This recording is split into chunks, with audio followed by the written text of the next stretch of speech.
पैसे की बचत करने के लिए ज़रूरी नहीं है कि हम बड़े-बड़े प्लान करें, छोटे-छोटी चीज़ें ही करके हम जब थोड़े-थोड़े पैसे बचाते हैं, तो वहीं जाके फिर हमारी सेविंग की शुरुआत होती है। आज हम पैसे बचाएँगे तो कल हमें पैसा बचाएगा, तो इसी थॉट प्रोसेस से मैं चलती हूँ। कुछ ऐसे टिप्स मैं अपने किचन में और अपने घर में फ़ॉलो करती हूँ, जिससे 2 पैसा बचाती हूँ और 2 पैसे बचा के मेरे काफ़ी सारे काम हो जाते हैं एक्स्ट्रा में। जैसे कहा जाता है कि बूँद-बूँद से सागर भरता है, उसी तरह से मैं भी छोटी-छोटी सेविंग करती हूँ, तो वही मैं आज आप लोगों के साथ शेयर करूँगी। काफ़ी सारे मुझे कमेंट आ रहे थे कि दीदी आप आपकी किस तरह से आप कुछ सेविंग करते हैं, वो हम हमारे साथ शेयर कीजिए, तो वही मैं आज आप लोगों के साथ शेयर कर रही हूँ। आई होप आपको वीडियो यूज़फुल लगेगी। जैसे कि यहाँ पे हम औरतों की आदत होती है कि हम ऑनलाइन बहुत सारी चीज़ें ऐसी देख लेते हैं और हमें लगता है ये काफ़ी यूज़फुल चीज़ है और उसे हम खरीद लेते हैं। उसी तरह से देखिए ये एक वेजिटेबल बैग है जो कि मैंने काफ़ी मतलब 2-3 साल से मैं यूज़ कर रही हूँ। ये भी नहीं कहूँगी कि बहुत गंदी क्वालिटी में था, 2-3 साल बहुत अच्छे से चल गया है। लेकिन अब इसकी हालत आप देख सकते हैं, इस तरह से ये जो इसका चैन है वहाँ से ये इस तरह से फट गया है और उसमें थोड़े-थोड़े आप देख सकते हैं धोने के बाद भी फंगस लग गया है। तो इन सब चीज़ों को अब मैं हटा दूँगी और यहाँ पे फिर मैंने क्या किया कि मैं यहाँ पे कोई भी ऑनलाइन मैंने वेजिटेबल बैग की शॉपिंग नहीं की। यहाँ पे जो भी मेरे पास पुराने बेडशीट थे या जो भी जैसे डाइनिंग टेबल का कवर बनाई थी तो उसका मुझ थोड़ा-सा कपड़ा बच गया था। तो उससे इस तरह से मैंने 2 इस तरह के बैग बना लिए हैं और 4 इस तरह से छोटे साइज़ में ये बेडशीट का मैंने बैग बना लिया है, कॉटन का है तो काफ़ी दिन तक चलेगा और जैसे आपके घर में वेजिटेबल आता हो, सब्जियां आपके घर में यूज़ होती हो, आधा किलो, 1 किलो, पाव किलो, उस हिसाब से आप भी इस तरह के बैग बना के और उसमें वेजिटेबल रखने के लिए आप इन बैग का यूज़ कर सकते हैं। और साथ ही देखिए यहाँ पे जो ऊपर की तरफ उसमें डोरी लगानी है बैग को बांधने के लिए, तो यहाँ पे मैं वो जो पुराने हमारे पास हमारे बच्चों के ट्रैक पैंट की डोरियाँ होती हैं, मेरे बेटे का जो ट्रैक पैंट होता है उसकी डोरी उसमें रखना उसे पसंद नहीं है तो उसे वो तुरंत ही निकाल देता है। तो वो भी मैं साइड में रखे रहती हूँ कि कभी उसका कहीं यूज़ हो जाएगा।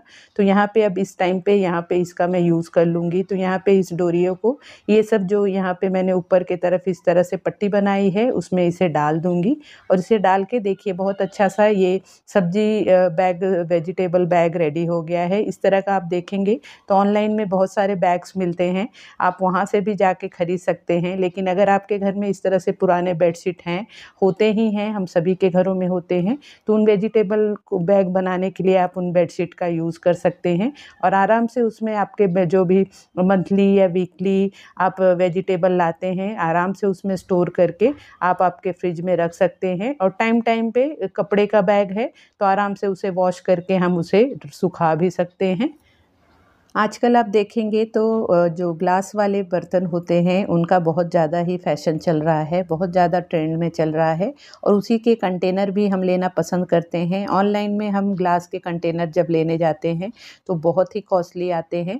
तो यहाँ पे मैं क्या करती हूँ, जो इस तरह के छोटे जैम के बॉटल होते हैं या यहाँ पे देखिए ये छोटे वाले मैं नटेला के जो चॉकलेट वाले फ्लेवर का नटेला आता है उसको मैंने ले रखा था, लिया हर महीने ही लेती हूँ, तो उसमें इस तरह के वो ग्लास के जार में आता है तो उसे मैं साफ़ करके इस तरह से स्टोर करते जाती हूँ। तो देखिए यहाँ पे ये 5 का सेट बन गया है और उसी तरह से यहाँ पे पहले से ही मेरी आदत है कि जो छोटे वाले जैम के या अचार के इस तरह के जो भरनियाँ आती हैं उसे भी मैं अच्छे से साफ़ करके उसे भी स्टोर कर लेती हूँ, उसे भी रखते जाती हूँ और सेट बनाती हूँ। तो यहाँ पे देखिए इस तरह से सेट बना लेने के बाद इसके जो लिड थे उस पे मैंने इस तरह से स्प्रे पेंट कर दिया था तो बहुत ही अच्छे से ये मैचिंग का हो गया है।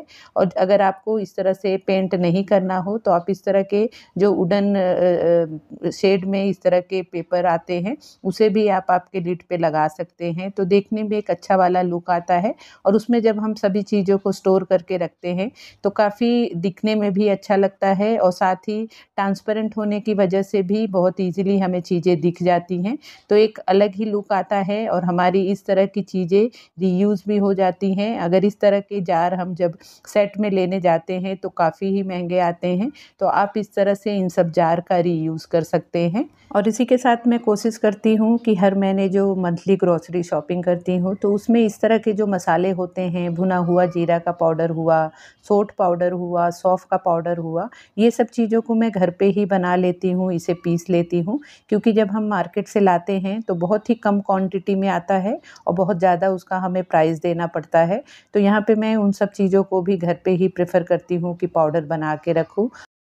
और साथ ही इस तरह के कंटेनर को लेबल करने के लिए उस पे कौन सी चीज़ रखी हुई है वो मेंशन करने के लिए लेबल आते हैं ऑनलाइन में, तो उसे मैं नहीं खरीद के इस तरह से जो हमारे घर में मास्किंग टेप होता है उसका ही मैं यूज़ करती हूँ बहुत ही अच्छे से, क्योंकि पेपर टेप होता है, आराम से उस पे चिपक जाता है और साथ ही आराम से उस पे आप लिख सकते हैं। और जब आपको जैसे बॉटल को वॉश करना हो तो आप मास्किंग टेप को आराम से निकाल के और नया मास्किंग टेप को वहाँ पे आप लगा सकते हैं। तो इस तरह से इसे लगा के और उस पे आप आराम से मेंशन कर दें कि कौन सी चीज़ कौन से जार में रखी हुई है, तो देखने में भी ईज़ी होगा और मतलब लेने में भी ईज़ी होगा। जब कोई भी हमारे किचन में कोई नया आ रहा है और इस तरह के पाउडर जब होते हैं तो हमें भी कभी-कभार कन्फ्यूज़न हो जाता है, तो इस तरह से लेबल हुआ रहता है तो आराम से हम उसे ले सकते हैं और उसको यूज़ कर सकते हैं।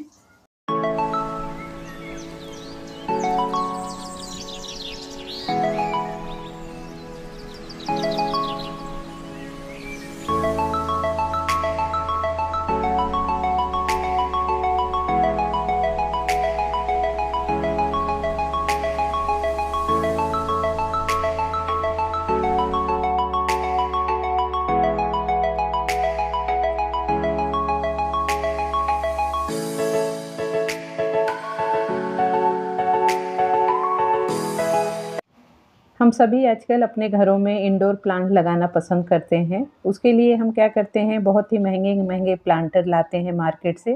तो यहाँ पे देखिए इस तरह से एक छोटा-सा मैंने ये प्लांट लाया था, स्नेक प्लांट।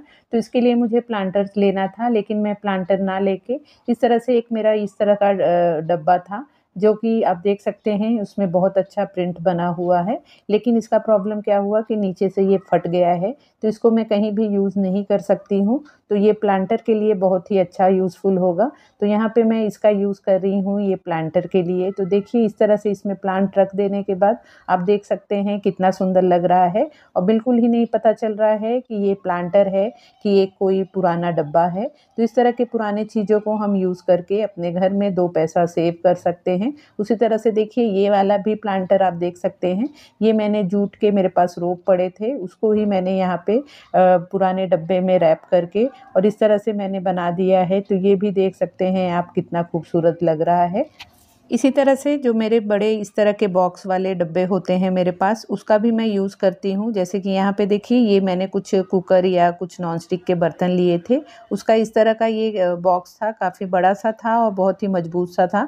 तो उसे मैंने क्या किया कि इसमें मैंने इसे ऊपर के जो ढक्कन होता है उसे कट करके उस पे इस तरह से एक पुराना कपड़ा यहाँ पे इसे चिपका दी हूँ और उसे मैंने नीचे बेस पे रख दिया है और उसको जो कवर है उस पे आप देख सकते हैं वो एक प्रिंट दिख रहा है जो देखने में अच्छा नहीं लग रहा है।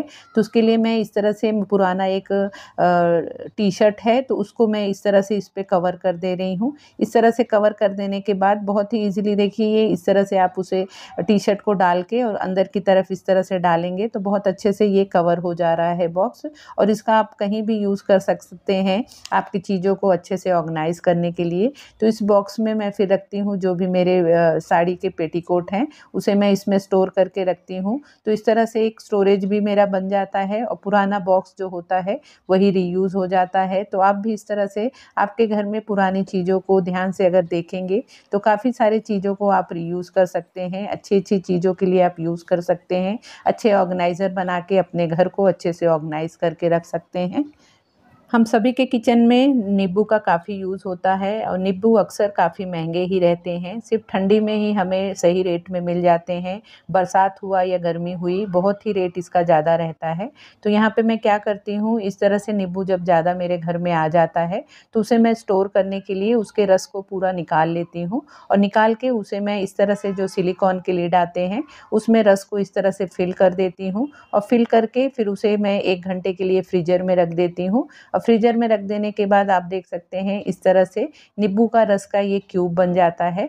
फिर इसे मैं जिपलॉक बैग में स्टोर करके रख देती हूँ और जब भी मुझे जहाँ पे भी नींबू की ज़रूरत होती है इस क्यूब को लेके मैं वहाँ पे यूज़ कर लेती हूँ। नींबू को हम कितने भी अच्छे से स्टोर करने की कोशिश करते हैं अगर, तो वो सूख ही जाता है, उसका रस भी सूख जाता है। तो इस तरह से अगर आप भी रस को क्यूब बना के रखेंगे तो आप देखेंगे आराम से 1 से 1.5 महीना ये चल जाता है। तो इस ट्रिक को आप ज़रूर ट्राई करना, आप लोगों को बहुत अच्छा लगेगा और 1-2 पैसा भी हमारा बचता है, क्योंकि नींबू लाते हैं और वो सूख जाता है तो उसका कुछ भी यूज़ नहीं कर पाते हैं। लेकिन अगर इस तरह से हम नींबू के रस को स्टोर करेंगे तो काफ़ी दिन तक हम यूज़ कर पाएंगे और हमारा पैसा भी वेस्ट नहीं होगा। इसी तरह से जो मेरे भगवान जी को मैं डेली पूजा में फूल चढ़ाती हूँ, उस फूल को भी मैं विसर्जन नहीं करती हूँ या उसे कहीं फेंकती नहीं हूँ, उसे मैं स्टोर करते जाती हूँ और जब 10-15 दिन में स्टोर करते-करते वो थोड़ा-सा जमा हो जाता है, तो उसका मैं होममेड ही धूप बना लेती हूँ। बहुत ही ईज़िली होममेड धूप बन जाता है और आप देखेंगे अगर आप घर पे ही होममेड धूप बना रहे हैं, तो उसमें आप जो भी चीज़ें डाल रहे हैं, तो वो हम अपने हाथों से डाल रहे हैं। प्योर चीज़ डालते हैं तो उसकी एक खुशबू ही अलग होती है और जब उसे हम घर में जलाते हैं तो उससे एक पॉजिटिविटी बनती है। तो उस धूप को मैं इस तरह से बना के स्टोर कर लेती हूँ और अपने घर में सुबह शाम उसी धूप का यूज़ करती हूँ। इस तरह से मेरे उन फूलों का रीयूज़ हो जाता है। डिटेल में धूप की वीडियो मैंने आप लोगों के साथ पहले शेयर की है। अगर आपको डिटेल वीडियो देखनी होगी तो मैं उसका लिंक आप लोगों को डिस्क्रिप्शन बॉक्स में दे दूँगी, आप वहाँ से जाके चेक कर सकते हैं। सो फ्रेंड, ये था मेरा आज का वीडियो। आई होप आपको मेरी ये वीडियो अच्छी लगी होगी, आपको पसंद आई होगी। अगर आपको मेरी ये वीडियो अच्छी लगी हो तो प्लीज़ वीडियो को लाइक शेयर करना और अगर आप मेरे चैनल पे पहली बार आए हैं, मुझे पहली बार देख रहे हैं, तो प्लीज़ चैनल को भी ज़रूर सब्सक्राइब कर लेना। तो मिलते हैं फिर नए वीडियो में। Bye bye.